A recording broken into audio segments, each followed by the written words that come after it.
This poem, also in the Malay Pantoum, which didn't translate, there's a dialectic. There will be two lines, two metaphorical lines, followed by two literal lines, and then two more metaphorical lines, followed by two more literal lines. And so there's a development of these two lines speaking to each other, moving the poem.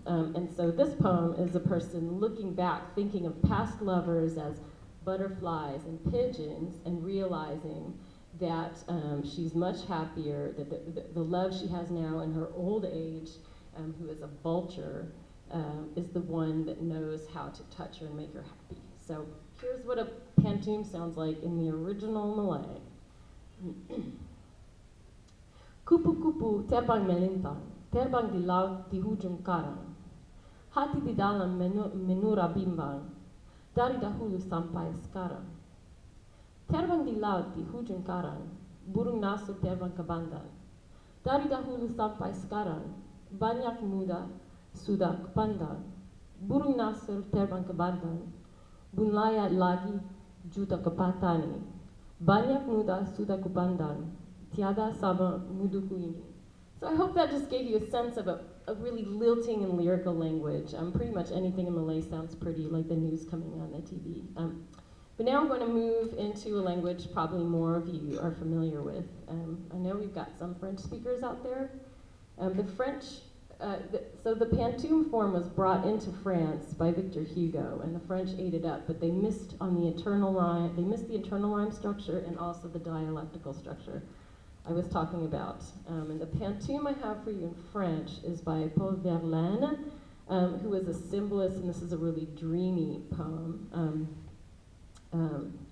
So there's no dialectic at all. It's just kind of all over the place.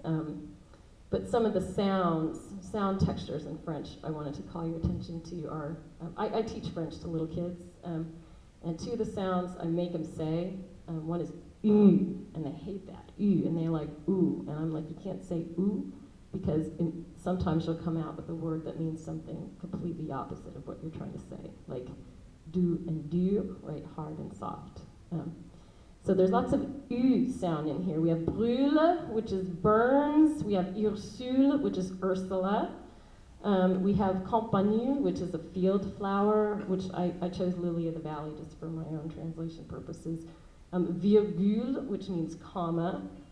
Those are all the U rhymes you're going to hear in this poem, and so as you can hear, they are all over the map. And then the opposing rhyme is an O sound. O as in bone, O as in fuseau, which is, anybody know, spindle? Roseau, which is reeds. So this poem is all over the map, but I want to give you a sense of the sound texture in French, and then I did kind of a funky translation, not a straight translation. So, pantoum négligé. Trois petits pâtés, ma chemise brûle. Monsieur le curé n'aime pas les eaux. Ma cousine est blonde, elle a nom Ursule. Que n'émigrons-nous vers les palaiseaux? Ma cousine est blonde, elle a nom Ursule. On dirait d'un cher glaïeux sur les eaux. Vive le muguet et la campanule. Dodo l'enfant, chantez du fuseau. Que n'émigrons-nous vers les palaiseaux? Trois petits pâtés, un point et virgule. On dirait d'un cher glaïeux sur les eaux. Vive le muguet et la campanule. Trois petits pâtés, un point et virgule. Dodo, l'enfant d'eau, chantez du fuseau.